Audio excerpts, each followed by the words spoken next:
What's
up, everybody? Figured I'd go early. People come in and get the meeting started.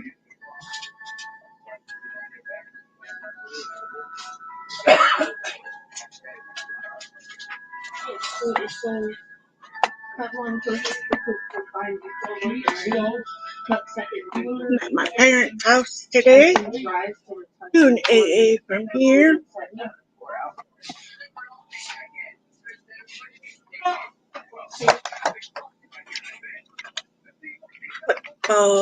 Sunday.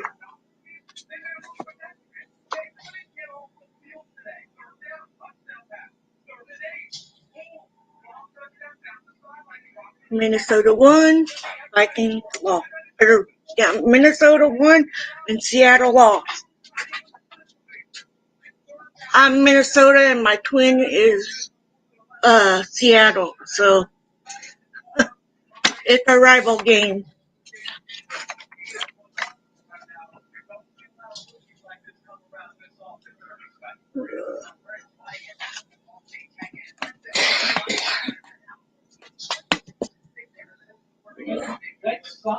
Wait a minute and let's see. I'll get the meeting going here in a minute. 3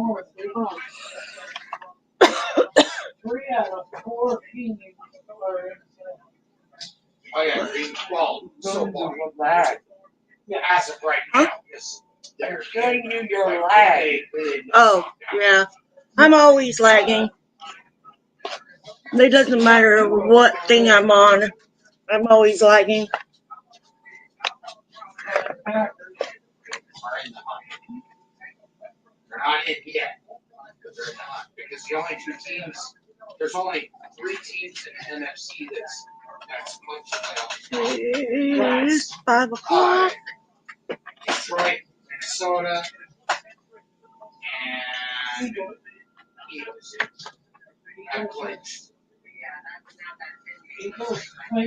Hello, I'm Sandra, and I'm an alcoholic.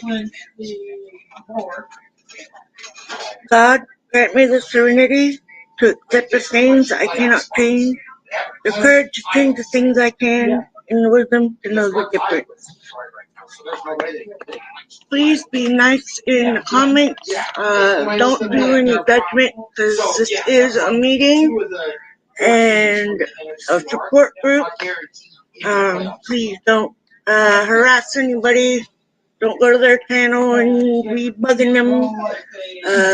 I always say people in my meetings are maybe not the ones that are suffering. It might be the ones that are wanting to help a friend or a family member to become sober and stay sober. So just be kind to others, and thank you in advance. And if you're new here, welcome. Everybody's welcome to AA meetings. And if you don't know where you can find one, I'm not supported or anything by Google, but Google one. There are a lot of them, and they are everywhere. Because after all, being an alcoholic doesn't care who you are, what you look like. It just cares that you get to be that alcoholic. Anyways, step 1. We admitted we were powerless over alcohol, that our lives had become unmanageable. 2. Came to believe that a power greater than ourselves could restore us to sanity. 3.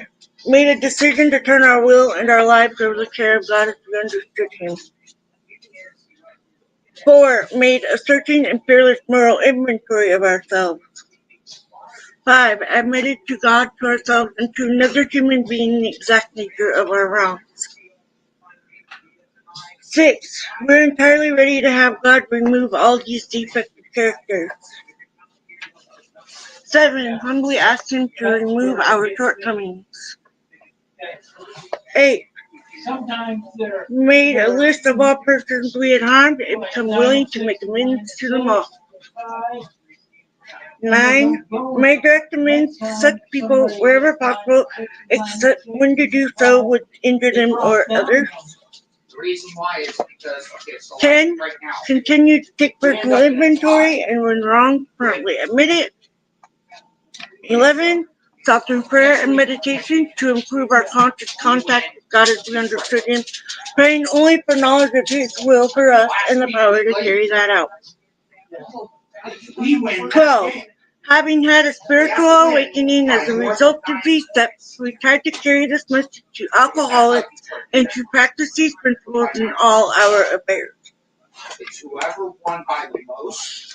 And I put in the description what page we are on, what book we're reading, all of that good stuff. At the end of the season, So at the end of what we were reading last, which was on Tuesday, this is in between the spots of changing in this book.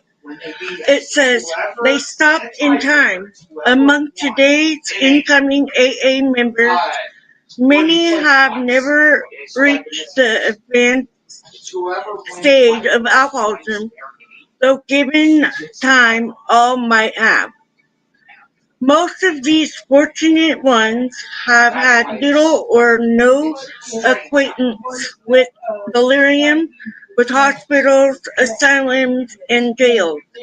Some were drinking heavily, and there had been occasional serious episodes, but with many, drinking had been little more than a sometimes uncontrollable nuisance. Seldom had any of these lost either health, business, family, or friends. Why do men and women like these join AA? The 17 who now tell their experiences answered that question. They saw that they had become actual or potential alcoholics, even though no serious harm had yet been done. They realized, I'm live. They realized that repeated lack of drinking control when they really wanted control was the fatal symptom that spelt problem drinking.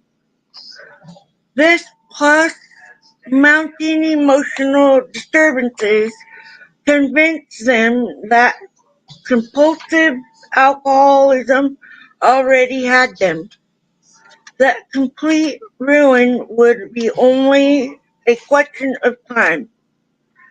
Seeing this danger, they came to AA. They realized that in the end, alcoholism could be as mortal as cancer. Certainly, no sane man would wait for a malignant growth to become fatal before seeking help. Before these 17 AAs and hundreds of thousands like them have been saved, years of infinite suffering, they sum it up something like this. We didn't wait to hit bottom because thank God we could see the bottom. Actually, the bottom came up and hit us. That sold us on Alcoholics Anonymous. True fact.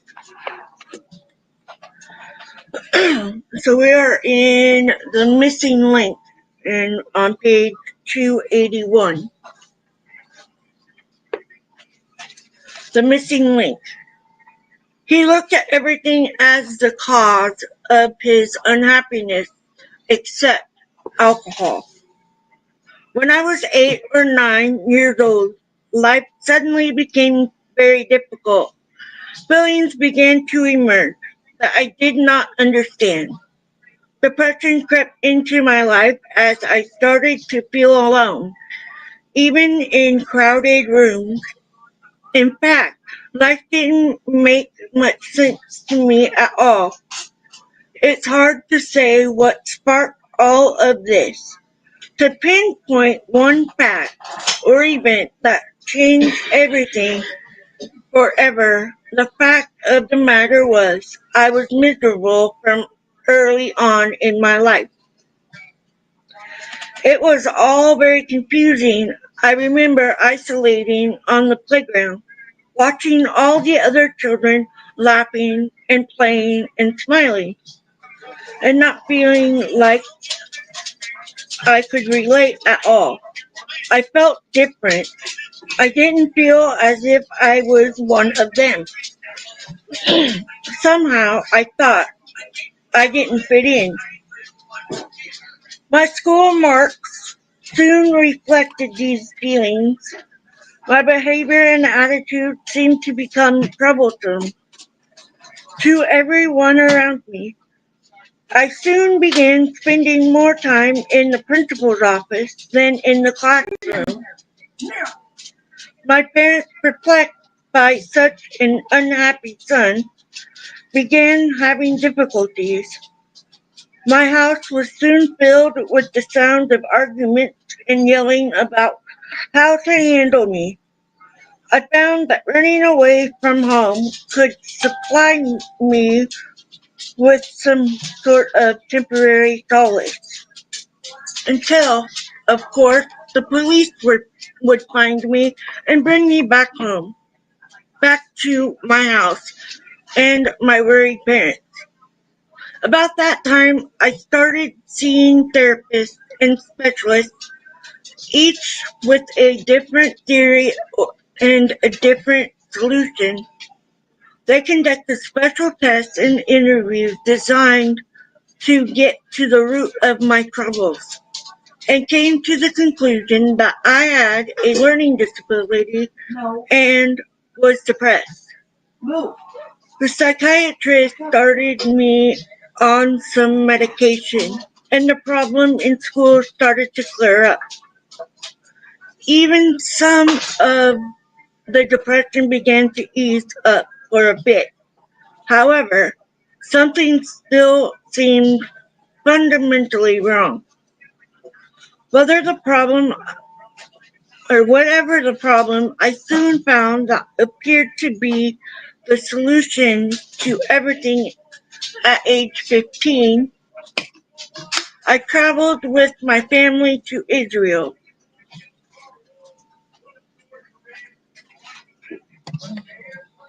My brother was to be bar mitzvah or something like that. Bar mitzvah. Atop Medusa, Mazda, whatever that is. There was no legal drinking age, so I found it quite easy to walk in a bar and order a drink. New Year's Eve fell in the middle of the trip, and since the Jewish calendar celebrates a different New Year than the Georgian calendar, the only celebration was being held in the American sector of a university. I got drunk for the first time that night. It changed everything. A stop at a local bar began the evening. I ordered a beer from the waitress, and as I took the first sip, something was immediately different. I looked around me at the people drinking and dancing, smiling and laughing, all of whom were much older than I. Suddenly, I somehow felt I belonged. From there, I made my way to the university, where I found hundreds of other Americans celebrating New Year's Eve. Before the night was over, I had started a fight with a number of college-age drunken fellows and returned to the hotel, stinking drunk and riddled with bruises. Ah, yes, what a grand evening it was. I fell in love that night with a beverage. Returning to the States, I was determined to continue with my newfound love affair. I found myself trying to convince my friends to join me, but I was met with resistance. Still determined, I set out to find new friends who could help me maintain this fantastic solution to my most desperate problems. My escapade started as a weekend pursuit and progressed into a daily obsession. At first, it took several beers to get me drunk to my satisfaction. However, within 3 years, it took a fifth and a half of vodka, a bottle of wine, and several beers in an evening's time to satisfactorily black me out. I would obtain alcohol by any means necessary. That meant lying, stealing, and cheating. My motto was, if you felt like I did, you'd have to get drunk too. As the feeling of hopelessness and depression progressed, so did my drinking. Thoughts of off myself came more and more frequently. It felt as if things were never going to change. Progress with my therapist came to almost a complete halt. The hopelessness was compounded by the fact that the one thing that was bringing me relief, the one thing I counted on to take the pain away, was ultimately destroying me. The end, I feared, was close. My last semester in high school marked my bottom. It was everyday drinking then. Since I had already been accepted at college, I consciously decided to make that last semester one big party. But it was no fun at all. I was miserable. I graduated narrowly and took a job at a local garage. Get out of there! What do you got? Trying to get in the litter box. Dog.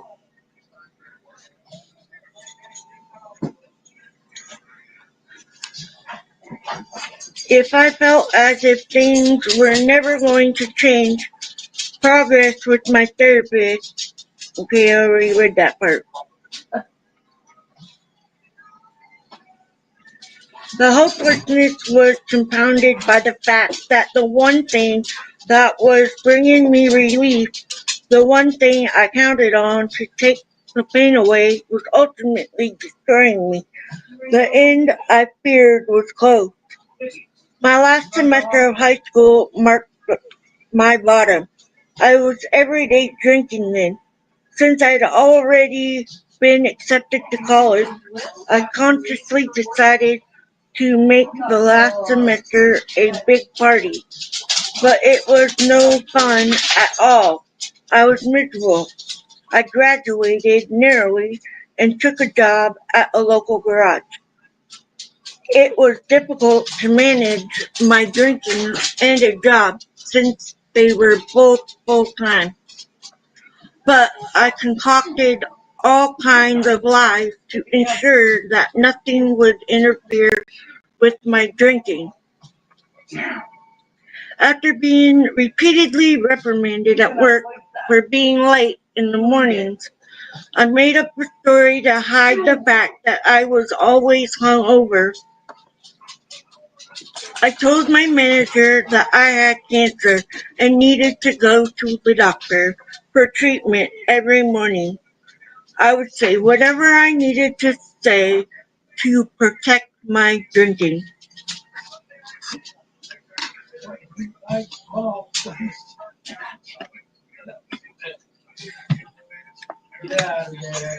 More often, I was having these little moments of clarity. Times I knew for sure that I was an alcoholic. Times when I was looking at the bottom of my glass, asking myself, why am I doing this? Something had to give. Something had to change. I was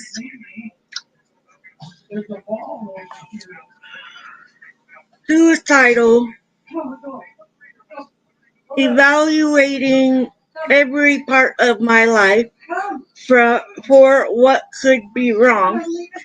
It accumulated in one last night of drinking and staring at the problem. It made me sick to think about it, and even sicker to continue drinking it away. I was forced to look at my drinking as the chief suspect. The next day, I went to work.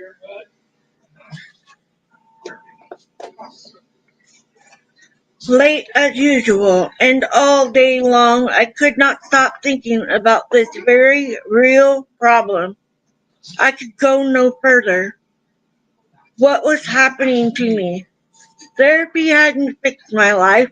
All those sessions, I was still miserable. I might as well just off myself, drank my way into oblivion. In one last desperate fight for a solution, I reviewed my life, searching for the missing link. Had I left out some crucial bit of information that would lead to a breakthrough, making it possible for life to become just a little more bearable? No, there was nothing except, of course, my drinking. Hi, Lisa. The next morning, I went to see my therapist. I told him I decided to quit therapy because after 8 years, it wasn't working. But I decided to tell him how I had been searching through my life for that missing link and had come up with only one thing I had never told him. that I drank. He began asking me questions.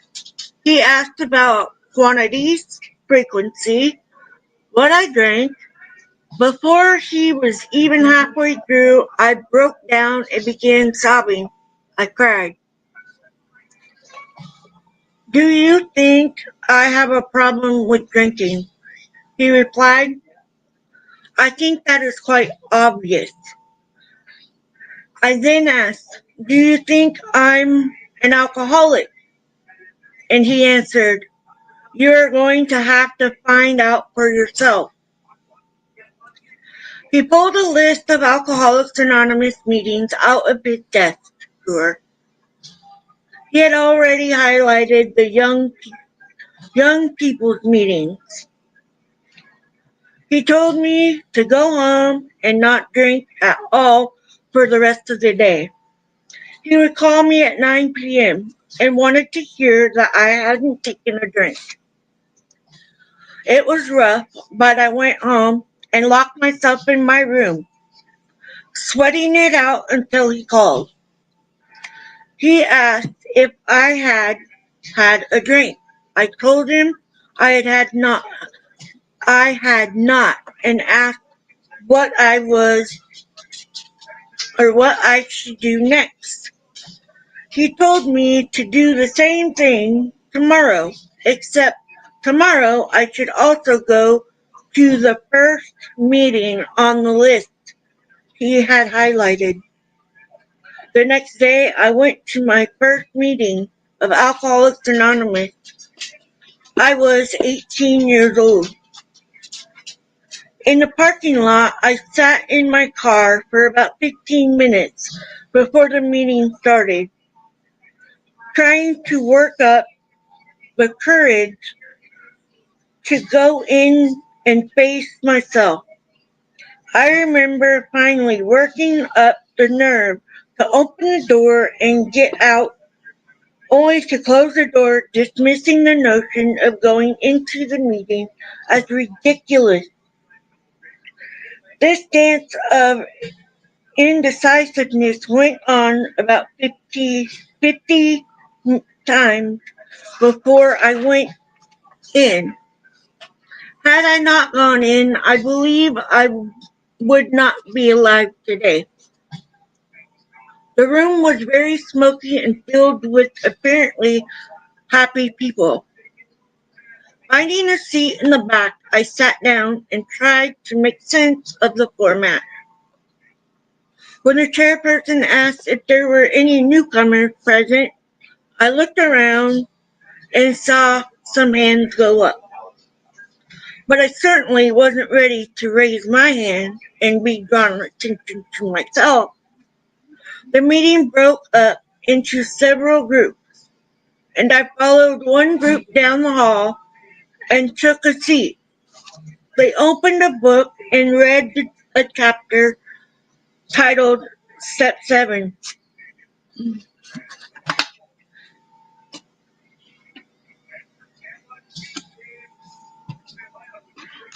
After the reading, they went around the table for comments, and for the first time in my life, I found myself surrounded by people I could really relate with. I no longer felt as if I was a total misfit, because here was a room full of people who felt precisely as I did, and a major weight had been lifted. I happened to be in the last chair around the table to speak, and confused by the reading. All I could say was, what the heck are shortcomings? A couple of members, realizing I was there for my first meeting, took me downstairs and sat down with me and outlined the program. I can recall very little of what was said. I remember telling these members that this program they outlined sounded like just what I needed, but I didn't think I could stay sober for the rest of my life. Exactly how was I supposed to not drink if my girlfriend breaks up with me, or if my best friend dies, or even though through happy times like graduation, weddings, and birthdays? They suggested I could just stay sober one day at a time. They explained that it might be easier to set my sights on the 24 hours in front of me and to take on these other situations when and if they ever arrive. I decided to give sobriety a try, one day at a time, and I've done it that way ever since.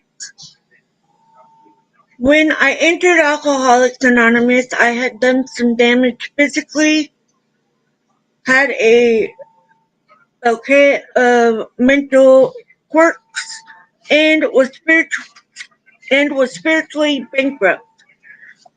I knew I was powerless over alcohol and that I needed to be open-minded towards what people suggested for recovery. However, when it came to spirituality, I fought it nearly every step of the way.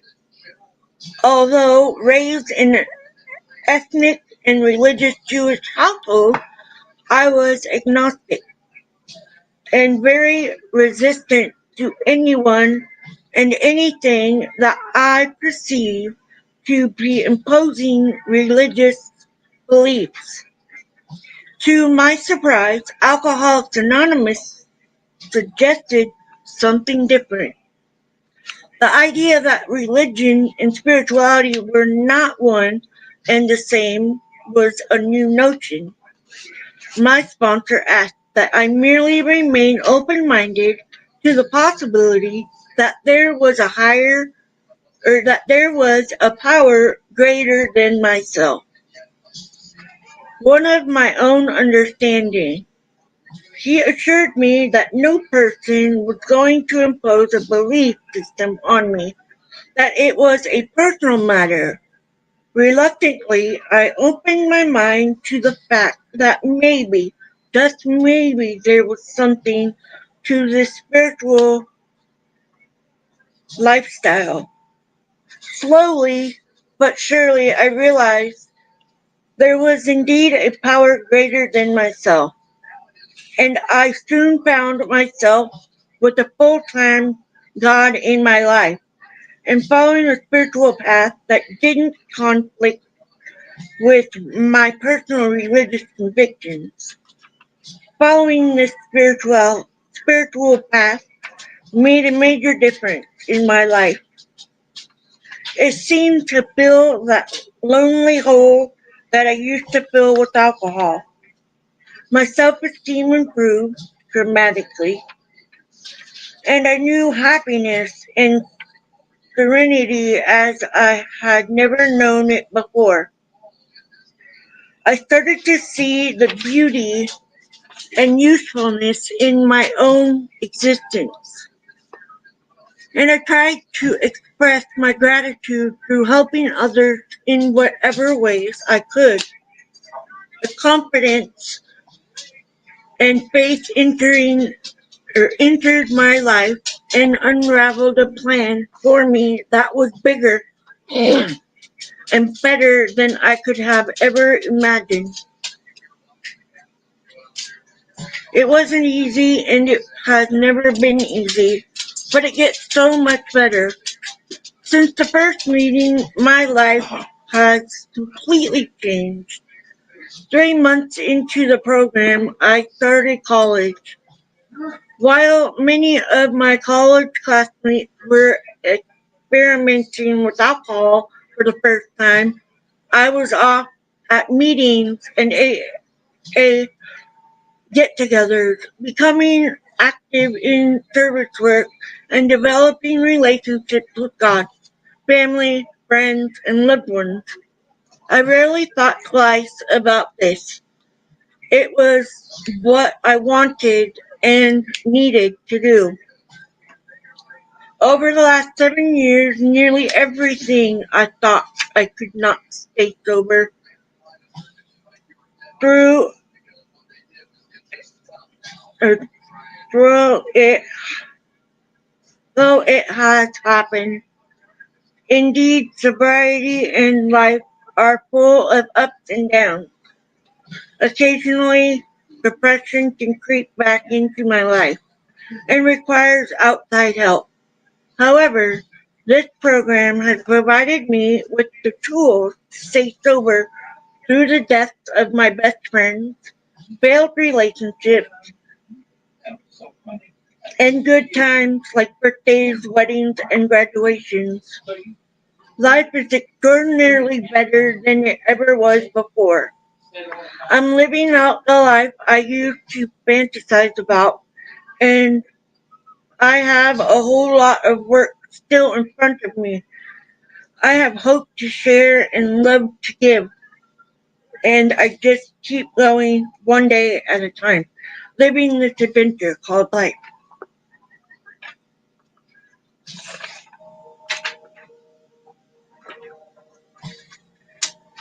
That's what I'm doing for the past 10 years, living this new adventure I called life, that I call my life. I get it. I went back out. I started as a teen drinker. I drank when I was a teenager with all my friends. You know, the ones that are like, hey, come have that beer with me. Come hang out. Let's go swimming and get drunk. Let's go camping. Yeah, I had those times. But I didn't do it all the time. It wasn't a daily occurrence. Not until I hit my 30s. Become a mom at 17. So I didn't drink for a long time after I had my oldest son. I didn't drink a lot on the weekends either when I hit 21. I would go out every now and then and have a couple of drinks, but it wasn't all the time. So my whole life I thought, okay, so I have these family members that are alcoholics. I can see with my own eyes that they're alcoholics on my real father's side. So I knew that part of that side of my family. I also have alcoholics on my mother's side of the family. I'm not naming names. That's not my place. But they were there. They are still there, but they may not be, drinking as of these days. But I did have that growing up. So I always knew that, okay, I have this chance of becoming the alcoholic. I fought it and fought it and fought it all the way till I hit 30. I hit my 30s, and then I was like, yes, it's go time. My kids are teenagers. They can take care of themselves. And now what the heck am I going to do? Let's get drunk. Every day. Day in and day out. All the time. Then, I about lost my whole family. Mainly my husband and my youngest son. His oldest one had already moved back to my parents' house. But here I was the whole time drinking, thinking nobody knew because I was hiding it good enough, like a dumbass. Oh yeah, I'm smart, I hid it from myself. I can't remember where it is, but they knew that I was hiding it. I wasn't even that smart to realize that until afterward. But I drank for quite a long time. I fell, smacked my face on the stove or whatever I smacked my face on. Blacked out and I came to and I felt the blood running down my face. I was like, what the hell happened? But I was home by myself because I had done ticked off my husband and my youngest son, and my sister came over and I had offered her some of what I was drinking. Yes, we were alcoholics together. So, anyways, I got sober and moved to a different town, into a different state. But I wasn't far enough away. I had quit drinking. I didn't drink for a year, and I didn't have AA at that point. I went back out, and I was back out for like another year, year and a half, maybe 2 years, and then I was like, my sister called me, and she was drunk, and I was like, why you gotta be like our father and call me when you're drunk? Stop calling me when you're drunk. And so that was my clicking time. Like, that's exactly what I'm doing to other people. So I needed to stop that. Quit drinking November 15th of 2014. I have not drank since then. I mean, I drink my water and my coffee, and my battery's about dead, so yeah, I might need to plug it in. But so yeah, I got AA at the nick of time, and I've been part of AA ever since. And it's amazing how much you can relate to certain people in one room, and they all are the same. You know, they're battling the same thing. Let me get my laptop working. It's dead. It's second, guys. I knew that was going to happen. Don't trip over my cord.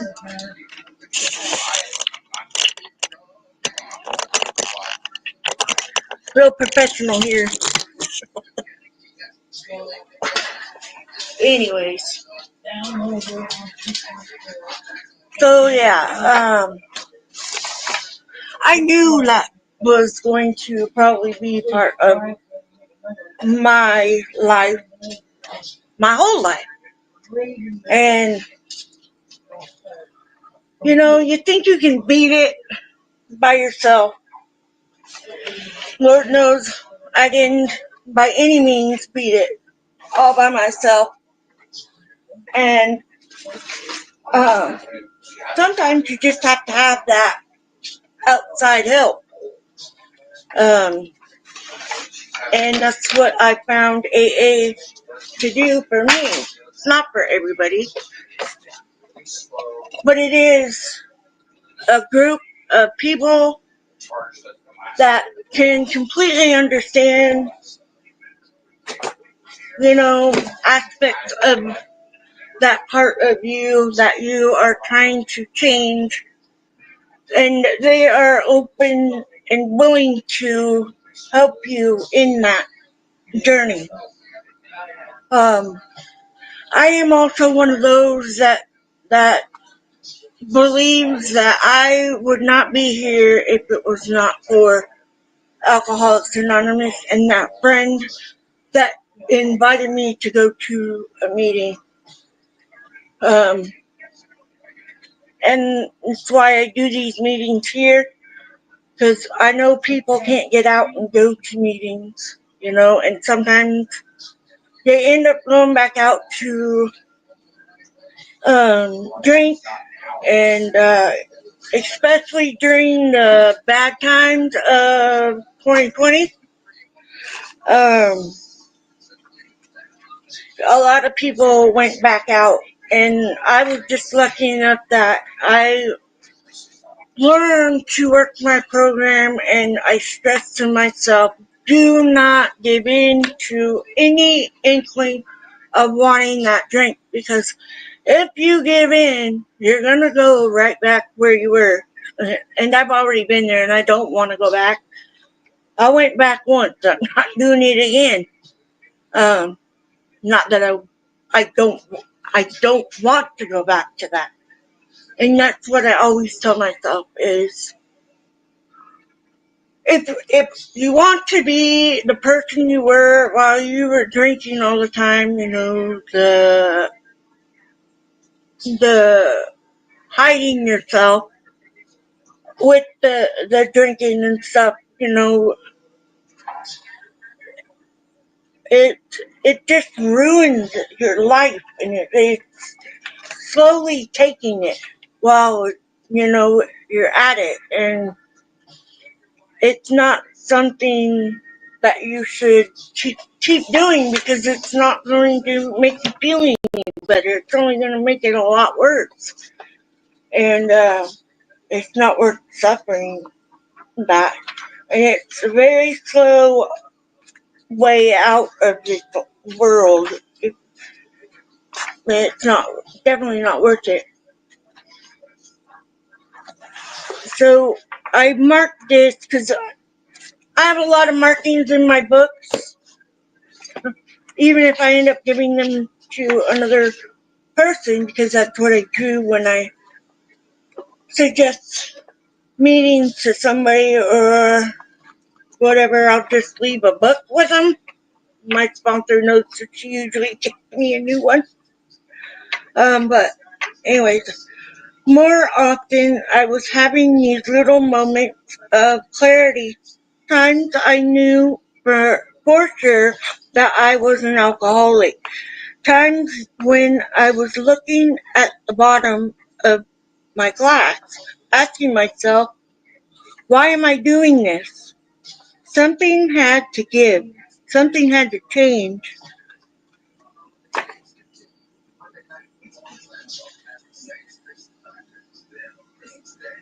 There's something had to give, and I definitely needed to change it.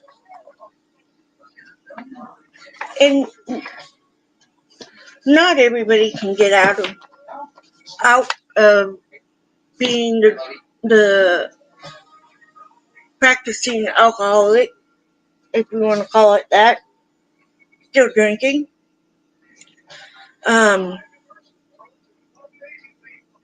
I'm glad that I got out when I did. I have been sober for 10 years now, and I wouldn't change it for anything. And I have gone through ups and downs and good times and bad times, all the emotions, and it's all legitimate. It is all my true feelings in those moments. It's not because I'm drunk. And when I was drunk, I went through the emotions like it was nothing flat. I mean, click, click, click, click, click. And that's what the alcohol does. It makes you a fake person. And I'm not fake. I am who I am. I'm a recovering alcoholic, and I will be for the rest of my life. And that's just how it's going to be. I have to accept that, and I have to remember that that's all it will do is take one drink, and I'll be gone. I don't know if I'd even come back out. And that's scary. Really scary. Because I don't like that person that I left back there. That person needs to stay back there and just keep going forward. And if you're a newcomer here to the AA meeting, welcome. You're not alone. There are thousands upon thousands of us that are recovering alcoholics that are, looking for that out and the way to stay out of the drink. Plug that jug and leave the plug in it and never take it back out. I'll vouch that you're going to have your good times, your bad times, sad times, your mad times, but it's all going to be your real feelings. And I wouldn't change real feelings for anything, whether I'm pissed off or crying because I'm happy. I won't change those for the alcohol. I keep on going and staying sober. Keep on going. Hello, Mr. Goldpenny. Welcome. But yeah, so just remember, you're not alone. You're not on this journey by yourself. And 9 times out of 10, you got family members that are waiting for you to come out of that. And, come back to being part of their life and yeah. Because I know mine are happy that I stopped drinking. And I wouldn't change it for anything at all. So, and Merry Christmas, Happy Holidays, and remember that if you're feeling like you're gonna go and drink, please reach out to somebody and let them know how you're feeling, because that's what we're here for, is to listen. And if a true friend is a true friend, they're there for you, even if it's just for you to admit that you're alcoholic or admit that you're struggling with your day and you feel like you're going to go have that drink. Reach out. There are people out there, for sure. I found my people, and I know everybody can find AA or a friend that is willing to listen and help in the battle of staying sober. And with that, I'm not going to read the daily reflection today. I'll post it on Facebook. But anyways, I love you guys, and I'll see you on Tuesday morning at 11 a.m. Pacific Standard Time. Other than that, stay sober. God, grant me the serenity to accept the things I cannot change, the courage to change the things I can, and the wisdom to know the difference. Keep coming back. It works if you work it. Now you come over here after I yell at you to get out of the litter box.